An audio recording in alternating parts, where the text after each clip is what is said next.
Hi, my name is Theo, and you are listening to Between Two Trains.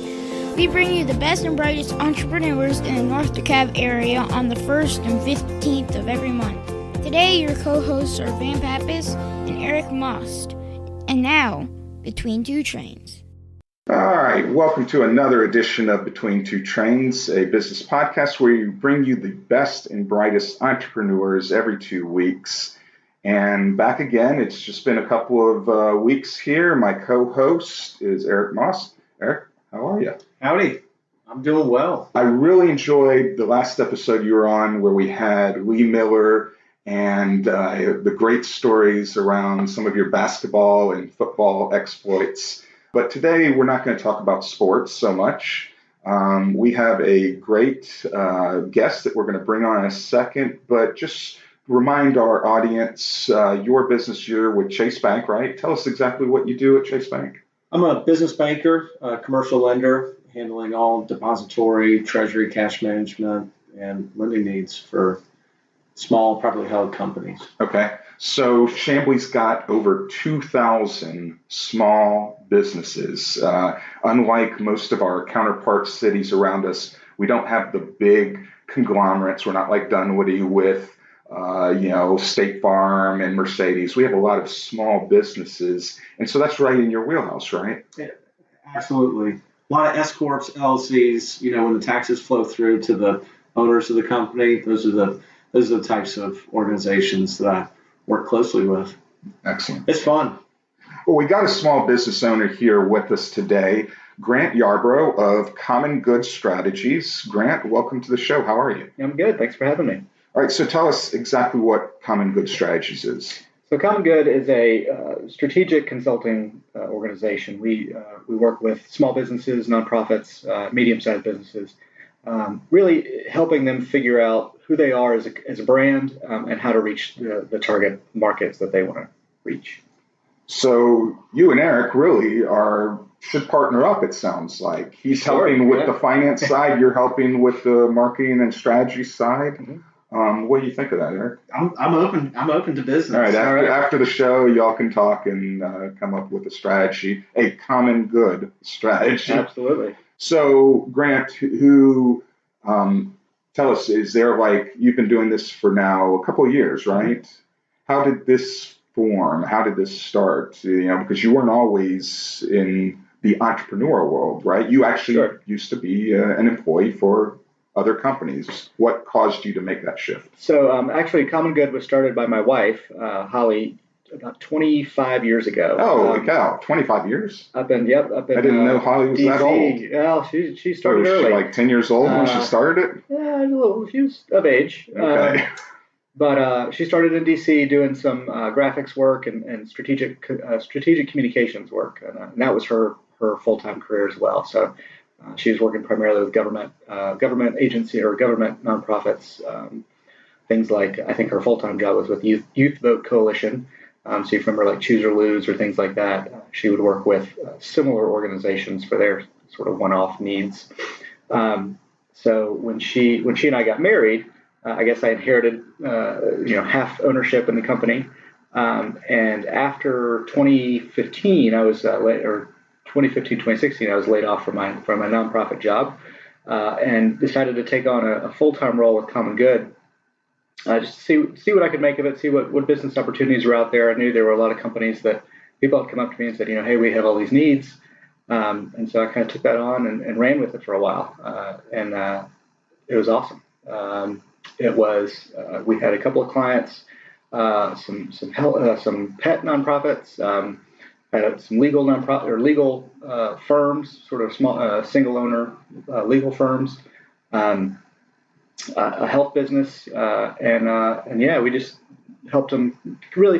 But I say business owners, they are passionate about what they want to do, but sometimes it takes somebody coming in from the outside to kind of look over their shoulder and say, well, what is it you're trying to accomplish? Let's sort of talk through this together, and then we can figure out who you should be advertising to, and what you're actually trying to sell. Because in many cases, when you're a single business owner, you're really selling yourself. And so you're between yourself and your product, really have to figure out message that correctly to the right audience.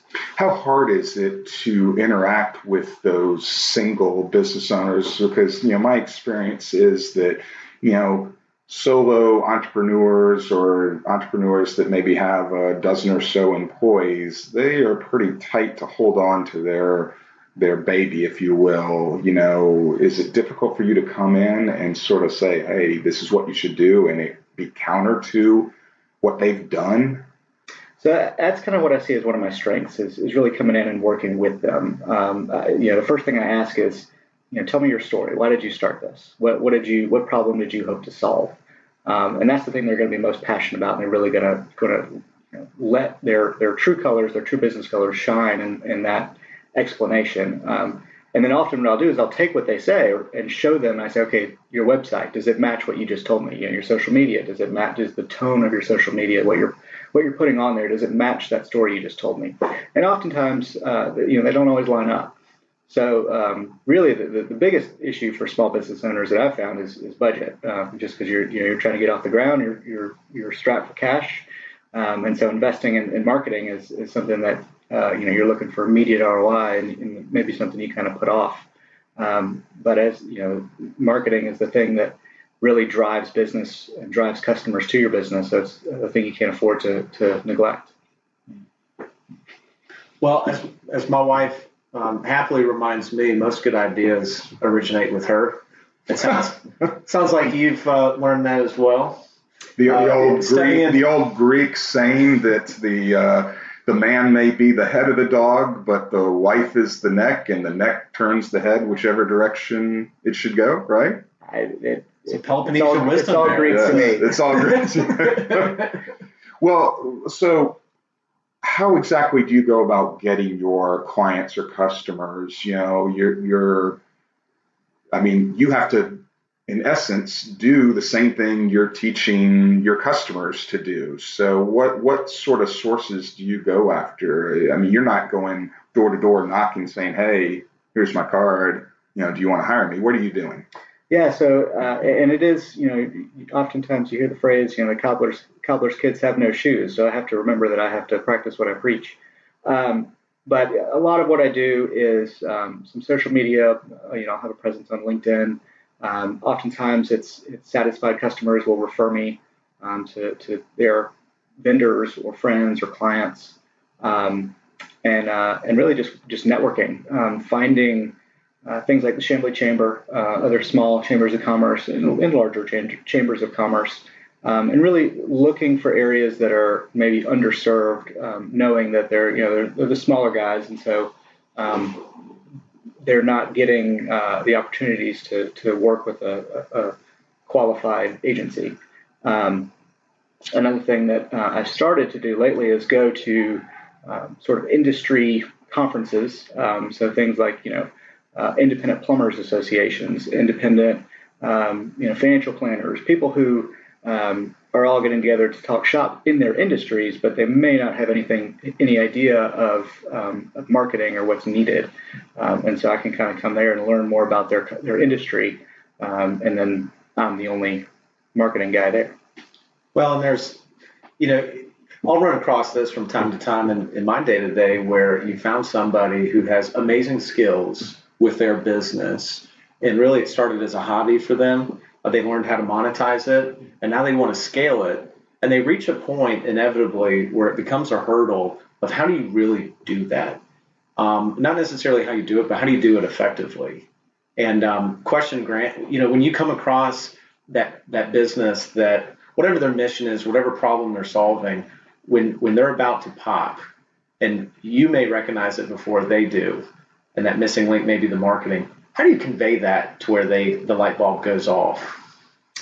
So I have a philosophy background, so I like to phrase things as sort of in the Socratic method. Yeah. But really, it's I don't see myself as telling them what they can do. I like to sort of lead them to a conclusion. And really, it's just it could be a combination of everyone wants, you're at max capacity for your current setup. How do you get from where you are now to being max capacity at the next level up? and when they sort of hem and haw on that, I say, you got to bring in new customers and you got to scale your marketing. But I'll also show them, how, I'm not going to say easy, but how straightforward sometimes it can be to just invest a little bit in a paid social strategy, because organic social is not doing you any favors. Facebook killed it off a long time ago. Mm-hmm. But letting them see that it is possible, it is doable, and that they're already doing it. They need that extra push to get to the next level. So you're going into the business, you're sort of sitting down and strategizing with them, and they say, yeah, Grant, this is the greatest idea ever. Are you then helping with the actual implementation, or are you paid at that point and say, okay, here's my plan, go do it? And how much are you dealing with the customer after the strategy has been developed? Mm-hmm. It kind of depends on what their needs are. Things like, and I'll say things like social media is probably one of the more expensive things you can invest in as a company, just because you have to be on all the time, constantly. I think the go-to number of tweets a day is upwards of 30. You post on Facebook 5 or 6 times a week. Figure it takes 2 or 3 hours to really research and know what you're doing there. LinkedIn, Pinterest,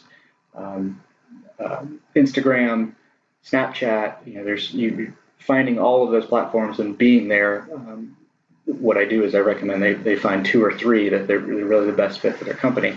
But things like Google AdWords, we can set up where I'll set up their initial campaigns and to be on a retainer to check and tweak and optimize on an ongoing basis. Again, depending on how involved it is. If I know it's because right now it's me, so I know if it's out of my scope, I have a couple of other contacts I work with, or we'll feed them business saying, hey, I have this client, we've done the strategy for them, but I'm not able to give them all the service they need. Would you want to take them on? And so that way the client really gets the best of both worlds. They get the full plan, and they can leave and shop from there if they want, or I can hand it off to someone else and work with them to do that, or I can work with them ongoing to execute the strategy. Let's change gears for a second and talk about being a business owner and an entrepreneur. So we've got, what we do, and it sounds like you do a great job with that side. What's it like being a business owner, running the business, having to deal with, all the other things that come with being an entrepreneur, not just, hey, I know how to advise these people on their social media strategy or whatever it is I'm advising, but, the day-to-day stuff. Terrifying. Because you were working for a nonprofit, so you weren't necessarily dealing with some of that stuff. Right, and I had been in development fundraising for nonprofits, so I was understanding of the sales process. I wouldn't say I'm a great salesman from a traditional salesman perspective. I just like talking to people and figuring out if I can help them. And so it's kind of a self-selecting my clients is the people who I can continue to have those conversations with, and then eventually go, okay, I got to start charging you. But all the other stuff, it's just it's been a good learning opportunity, growth opportunity for me to sort of work on those operations, finances, P&L statements, tax law, employees, contractors, all that kind of stuff, legal. You have to know a little bit of everything, or at least to know enough to find the people who can help you and not get bad advice. And again, that's how it is with digital marketing as well. Is you as a business owner need to know at least enough to ask good questions, and that's something we help with as well. I was going to say, working with your spouse, your wife, are there times where y'all have different visions in terms of what needs to be done, where the company's going? Yeah, we've been pretty aligned. She's mostly taken. She's been pregnant for, I guess, 18 of the last 36 months. So she's kind of taken a back seat. while still she reminds me that she owns a 51% share. Oh, yes, of course. I am the junior partner. That back seat is filled up, Yeah. it sounds like, though. Yeah, minivan is definitely on the horizon. But we share pardon the pun, common look at what we want to do. I think, you asked about other businesses getting to the point of scale, and I think that's where we may have to have some more difficult conversations and see how see do you what, add what, that next person? right, what we each want to do. Would you consider adding another partner, or she's pretty much like, hey, it's bad enough I had to give up 49% to my husband. I'm not adding another. I mean, has that crossed your mind at all? Briefly, we're not at that point yet, operations-wise, but I think it depended on what role that person would play. If they were able to handle a lot of the things that neither one of us wanted to touch. What would be one of those things that you don't want to touch? What don't you like about your being an entrepreneur? I really hate sales and business development. Going out and I'll say this: it's one of those things where I feel like I'm repeating myself constantly, and I like being able to do the new and the different and work with different people and figure out the problem. Having to do the "Hi, I'm Grant. Here's my business. You should hire me" spiel over and over and over again is difficult for me. Yeah. So it's one thing I've learned patience and practice, but somebody else was out there doing the cold calling and the sales development and just handed them off to me. That'd be wonderful. And then some sort of the back end, finance and admin stuff too. The best salespeople always deny their skill. Yeah, it's tough. It took me a long time and I'll tell you a quick backstory. I actually learned sales long before I was a financial planner. I used to be, you may not know this, Eric, I used to be a general manager for Best Buy. And so I had 100 plus employees. And the way I learned sales is I would watch these college kids sell products and I'd pick like pieces from them. So that's kind of how I learned it, was by watching them sell.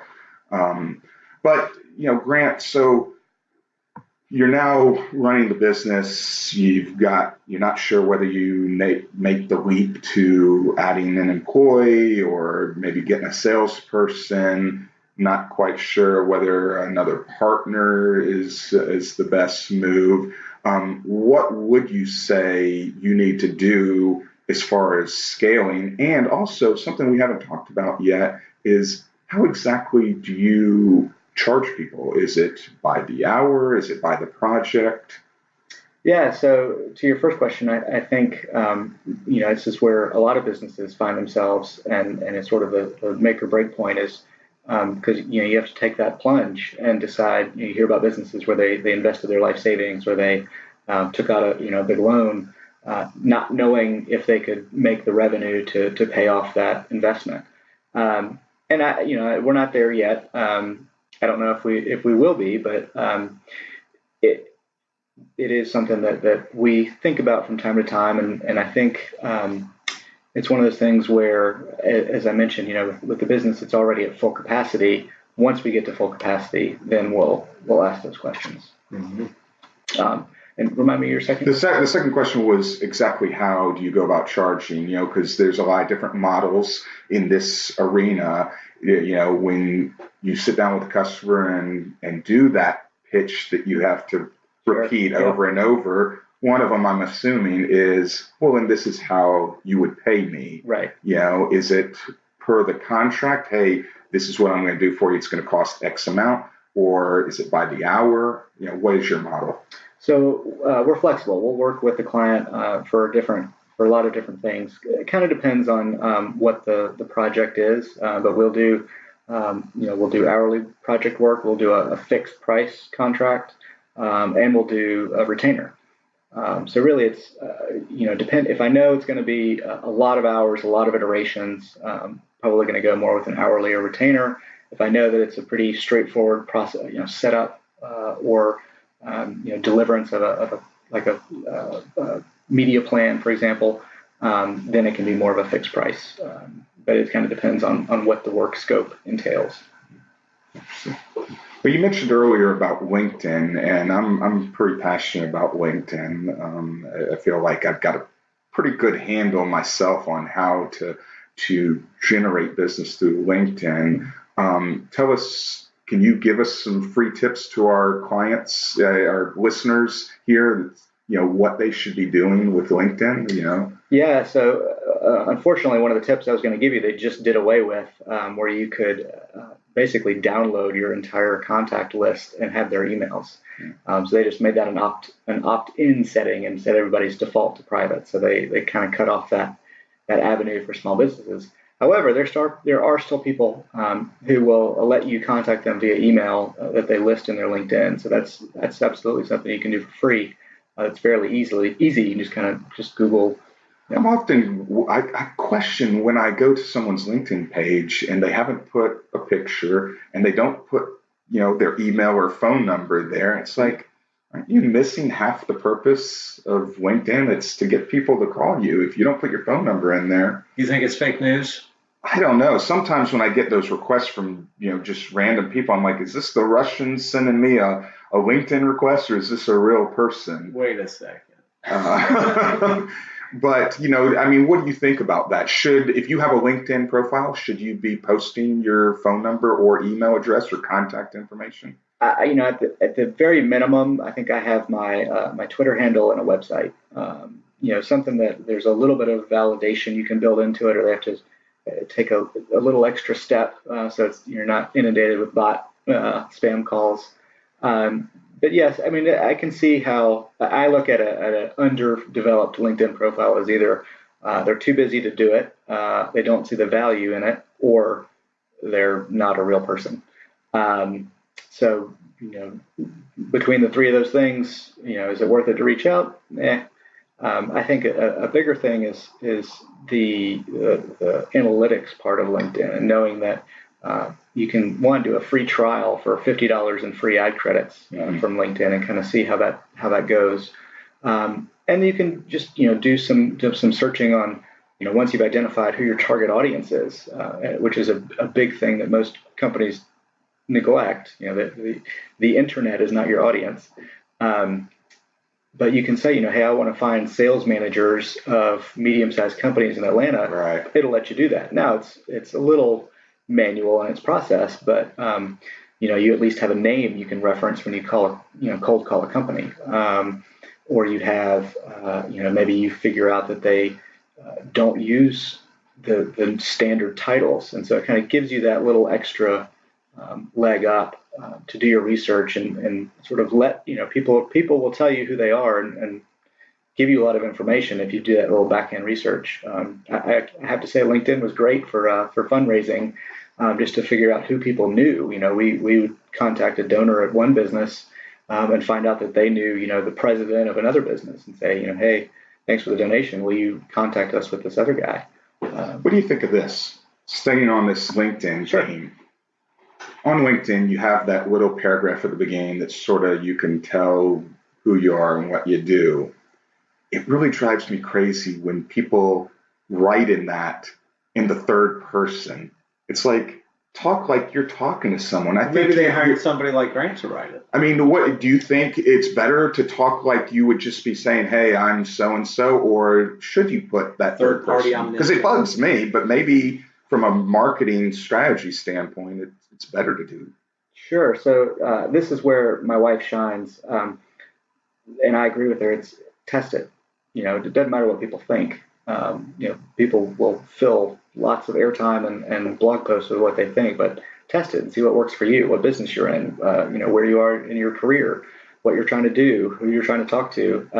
I've seen articles both ways. I think part of mine is in the third person.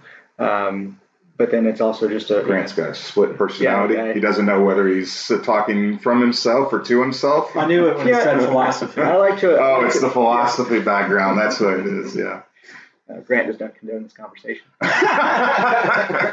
But I've seen both ways, and just kind of try it and try different things and change one thing at a time. But see what works. I'm gonna do this month and this next month and see if you get more leads or more contacts or a raise, whatever your metric of success is, you Sure. can test it based on that. Well, we have to take a short break to hear from some of our sponsors, but we're going to be right back, and we're going to play our fun game that we play every episode called Hot or Not. So stay tuned to Between Two Trains. Looking for an affordable, functional, and creative space to work? Check out 3411 Co-working in downtown Chamblee. They have flexible month-to-month office space options that include fiber internet, meeting rooms, printing, coffee, snacks, and networking events. 3411 Co-working is the perfect place for entrepreneurs, remote workers, and small business owners looking for a one-stop shop for your professional needs. Stop by for a tour Monday through Friday from 9 to 5 and see how 3411 Co-working can work for you. Hi, this is Jeff Hill with Remote Home Check. This is Regina Weir. Hi, this is Greg Burke. Hey, Jan Levy. Hi, this is Margaret from 3411 Co-working, and you've been listening to Between Two Trains. Welcome back to Between Two Trains, a business podcast. You can hear us on the 1st and 15th of every month, and we have some great entrepreneurs lined up coming up in the coming weeks, so stay tuned and listen to all the back episodes on iTunes, Stitcher, Google Play, or just go to our website at betweentwotrains.com. So we're going to play our fun game, Grant. I think you know this game called Hot or Not. We're going to ask you to tell us whether this statement is a hot thing or not such a hot thing. Sure. So even though your business is more than 2 decades old, and we probably should have had your wife on here with you, but I know it's challenging with little kids and whatnot. Maybe we should have the kids on here. But creating a business plan, is that a hot thing for a young, new entrepreneur to do? Should you have a business plan? So, I did not create a business plan. I probably should have. I guess it's never too late to create one. I think it is valuable. I'll say hot on that because it focuses you, makes sure you don't have scope creep. It has something for you to always come back to and say, am I following what I said I was going to do? Or do I need to revise it? So yes, I go with hot on that. Hot on that. You think it's hot, Eric? Very hot. Yeah.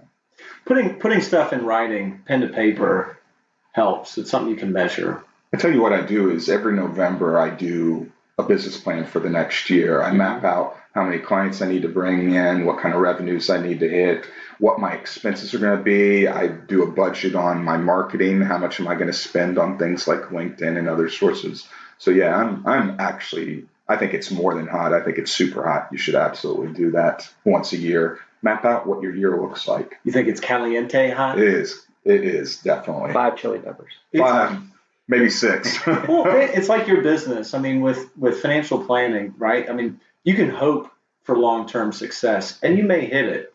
But if you plan for it and you can measure towards that plan, you're much more likely to hit the mark. Yeah. I found early on in my career that the years that I didn't do something like that, the year would just be an aimless wash of trying to get business or not getting business. And I had no way of knowing if I was doing a good job or not because I had no metric to measure it up. Mm-hmm. At the end of the year, I said, oh, well, I got X number of clients. Well, was that good or bad? So. Well, and I'm sure when asking guys like Eric for money, it always helps to have something written down and to show them on a piece of paper. I've never seen negative projections year to date. the businesses don't come to you business plans. Please give us money. Business plans always. We're losing money. Read this essay. It ends in disaster. And by the way, we need a loan. No, it's always good. It's a framework, right? The job is to build from there. But it's better to have that framework than to not, in my experience. But there's different strokes, different folks, and that's what's beautiful about this life is you kind of get to learn different stories, and not everyone's the same. I just noticed his little lapel. This is how passionate he is about Chase Bank. He's got the little Chase emblem on his jacket. I love that. Yeah, I need to get an oxygen one of those. I'm a walking billboard fan. So I've got a question, hot or not, going back to the LinkedIn.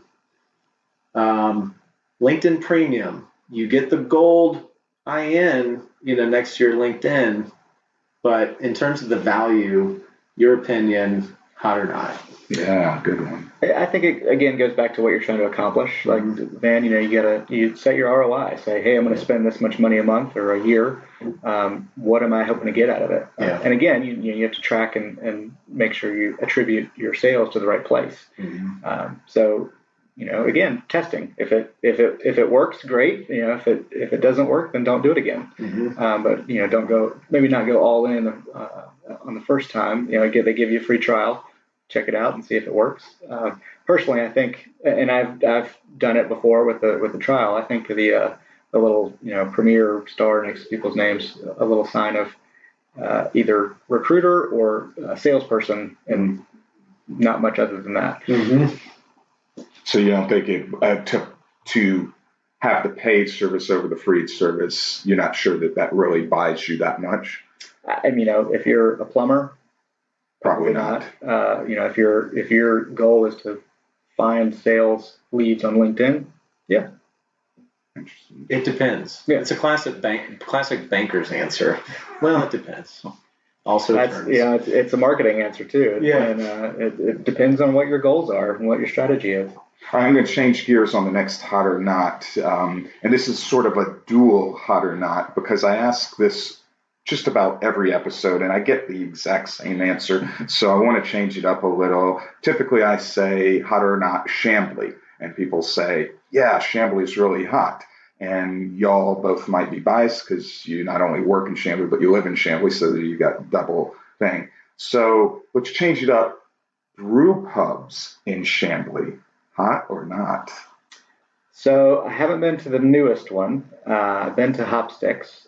So I'll put it this way. I was talking to some friends and I said, do bars exist anymore? A place where they don't sell food, they may have peanuts, but you can only get a beer or a cocktail or wine.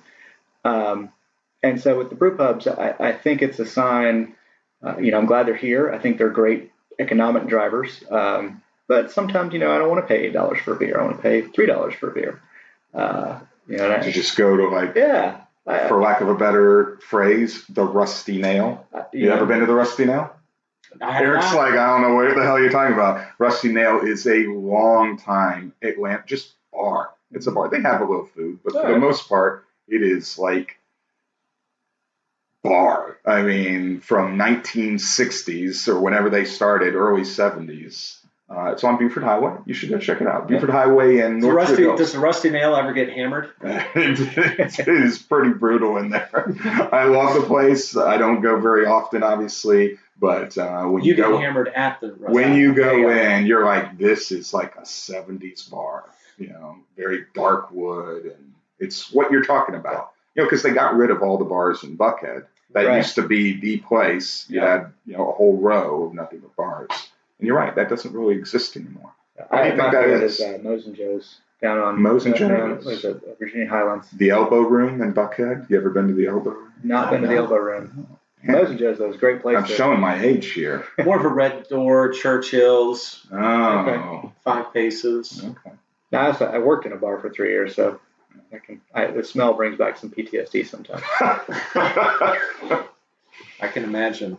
Well, we have a little bit more time. Derek, do you have any more hot or nots for? Yeah, hot or not. You work with an array of industries, nonprofit and profit. So between the two, if you had your ideal scenario, hot or not working with nonprofits?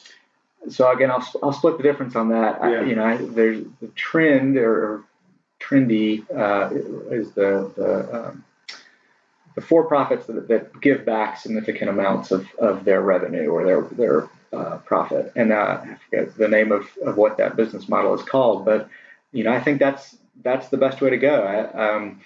I hear that people say, nonprofits can step in and solve all our problems, and that's not true. They're small businesses with limited resources, even the giant ones like American Cancer. Their cancer funding is expensive, and they're never going to be able to do it on their own. I saw somewhere that we should think of nonprofits as incubators for government policy. And I thought that was a really good way of looking at it, of allowing these small organizations to really test things out and do it in a democratic way, because they're finding funders for their projects. So the corporate entities that can do something that has a need, people will pay for it, but so it's got a sustainable business model. Mm-hmm. But then they give back and meet the needs of either people who can't afford that service but need it. Or have a pet passion that they can support as well. Mm-hmm. One last fire night, and then we got to run. Is this will go since you qualify for it? Marrying an entrepreneur, hot or not? And remember, your wife is probably going to listen to this show, so make sure you answer correctly. No comment. No comment. Plead the fifth. He pleads the fifth. We can take that. Too hot to handle. I think it's tough. I think it's really tough because typically entrepreneurs are A-type personalities, and to be married to one is challenging. I know what you're doing, kind of working with your wife. It's her business, and you've taken over the day-to-day stuff. I know I couldn't do that with my wife. I love my wife dearly, but there's no way we would survive. Marriage in general is just difficult. Oh, that's a totally different story for a completely different type of podcast. I will say this. I saw there's a new thing of they're basically like bed and breakfasts that cater to remote workers. And so they're popping up all over the place, especially in like beach locations, resort locations. So I did run that idea by my wife, and she loved it. So if we get to that point, we'll go live on a beach in Fiji and just work remote from there. I love it. Ran it up the flagpole, and she saluted. Yeah. Well, we got to run because we're out of time. I want to thank one of our great sponsors, 3411 Co-working, for once again letting us use their space. Come check them out. They're a great organization. Thank you, Grant, for coming on the show. We appreciate it. And Eric, once again, another great episode with you. I appreciate it. I hope you can come back and do some more of these with me. And we will be back in a couple of weeks with another great entrepreneur, so stay tuned. Thank you.